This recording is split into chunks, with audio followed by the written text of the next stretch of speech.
They took it. That was the part nobody was prepared for.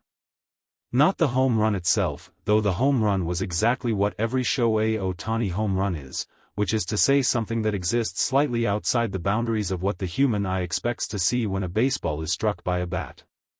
Not the celebration, not the number 19 appearing on the scoreboard, not the crowd doing what crowds do when Ohtani connects with something and the ball decides it has somewhere important to be. All of that was expected. All of that was familiar in the way that extraordinary things become familiar when they happen with enough regularity. What nobody was prepared for was the umpires. Two of them. Moving toward the Dodgers dugout with a purposefulness that didn't belong to the normal choreography of a baseball game. Moving toward the bat. Picking it up. Examining it with the kind of attention that stops conversations in a press box and makes broadcasters reach for words they haven't needed before. And then taking it. Walking off the field with Shohei Ohtani's bat after his 19th home run of the season while the stadium watched in a silence that wasn't quite silence because 18,000 confused conversations were all happening at once. MLB would release a statement. The statement would raise more questions than it answered. And the truth behind what happened to that bat and what it revealed about Ohtani's 19th home run would send the baseball world into a conversation it wasn't finished having days later. The home run itself deserves its proper place in the story. Because context matters. Because the 19th home run didn't arrive in a vacuum. It arrived in the 6th inning of a game that had been tightly contested from the first pitch. The opposing pitcher had been exceptional through 5 innings. Locating his fastball with the kind of precision that makes hitters look foolish and makes managers feel comfortable and makes broadcasters run out of complimentary adjectives. He had navigated around Ohtani twice already. Once with a strikeout on a breaking ball that dove out of the zone at the last possible moment. Once with a soft fly ball to center that Ohtani hit without his full conviction, the kind of contact that tells you the pitcher won that particular exchange. The pitcher was pitching as though he had a plan. As though he had studied the footage and found something. And for 5 innings, the evidence suggested he had. Then came the 6th. Ohtani stepped into the box with 2 outs and nobody on. The count worked to 2-2. The pitcher went to his fastball. Not because it was the wrong choice. Because it had been the right choice all night. Because when something works, you trust it until the moment it doesn't. And in the 6th inning, on a 2-2 count, it stopped working. Ohtani's swing was not violent. It was not the kind of swing that looks like an event in itself. It was compact.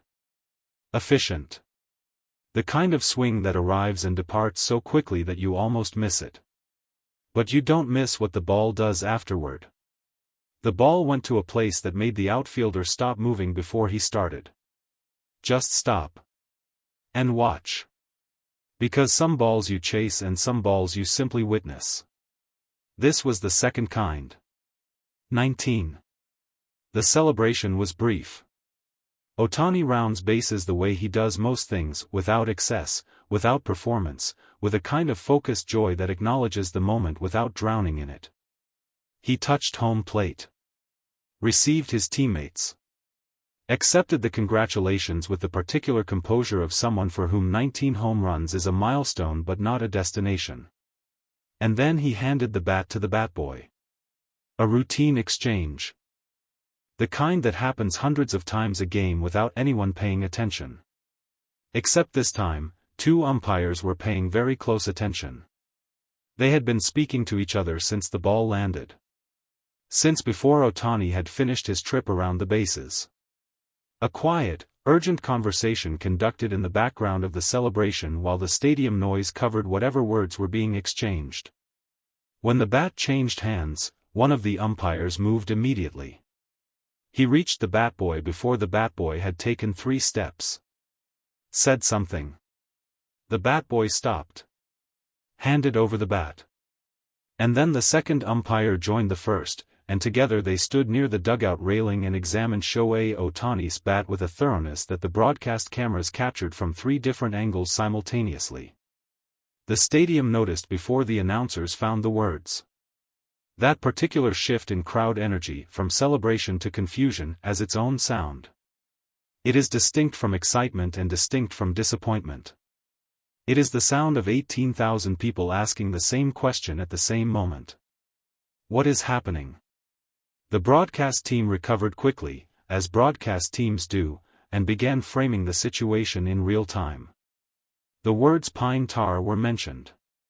The word illegal was carefully not mentioned, replaced by the softer phrases irregular examination and routine protocol check that satisfied nobody and clarified nothing. Ohtani watched from the dugout. His expression revealed almost nothing, which is not unusual for Ohtani. But those watching closely enough, those who have studied the particular vocabulary of his face through enough games to read its subtleties, noticed something. Not guilt. Not anxiety. Something closer to genuine confusion. The kind of expression that belongs to a person watching something happen that they don't fully understand yet. His interpreter leaned toward him. Said something brief. Ohtani nodded once. And then he waited, with the patience of someone who has learned that waiting is sometimes the only available action. MLB's statement arrived within hours.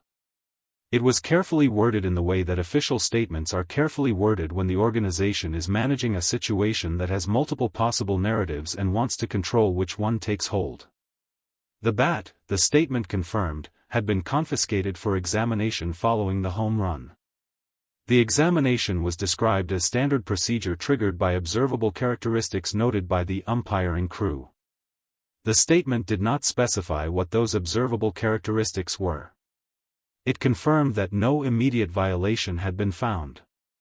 It confirmed that further laboratory analysis would be conducted. And it confirmed, in language that was precise enough to be technically informative and vague enough to be publicly unsatisfying, that the results of that analysis would determine whether any action would follow. The baseball world read the statement twice. Then read it again. And then did what the baseball world does when an official statement creates more questions than it resolves. It started talking. Loudly. From every direction at once. The conversation divided almost immediately into two distinct schools of thought. The first, that the examination was genuinely routine. That umpires occasionally check equipment following notable events and that the timing, following a home run of significant distance and unusual trajectory, was procedurally logical rather than accusatory. The second, that something specific had prompted the umpire's attention. That two experienced officials don't move with that kind of deliberate urgency based purely on routine. That something about that bat, in that moment, following that particular swing, had created a question that needed answering before the game continued. Former players weighed in. Analysts weighed in. People who had never watched a full baseball game weighed in, because the internet has democratized sports commentary in ways both wonderful and exhausting. And through all of it, the actual answer remained inside a laboratory somewhere, pending analysis, unavailable to anyone with an opinion and a platform.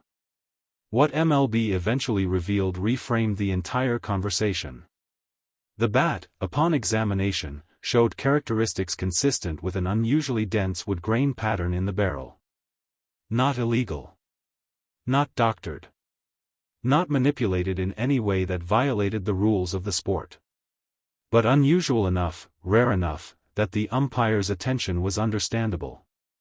The specific maple from which the bat had been crafted, sourced through Ohtani's equipment partnership and produced to his precise specifications, had produced a barrel density that laboratory instruments confirmed fell within legal parameters but approached the outer edge of what the sports equipment guidelines permit. Legal. Rare. Remarkable. The kind of thing that happens when the person using the equipment operates at a standard that pushes every element of their preparation to its furthest legal boundary. The statement closed with a confirmation that no violation had occurred. That the bat met all applicable standards. That Ohtani's 19th home run stood exactly as it had been hit. The statement was 4 paragraphs. It answered the question it had been asked. And it quietly, almost accidentally, revealed something about Ohtani that went beyond the equipment itself. He doesn't do anything halfway.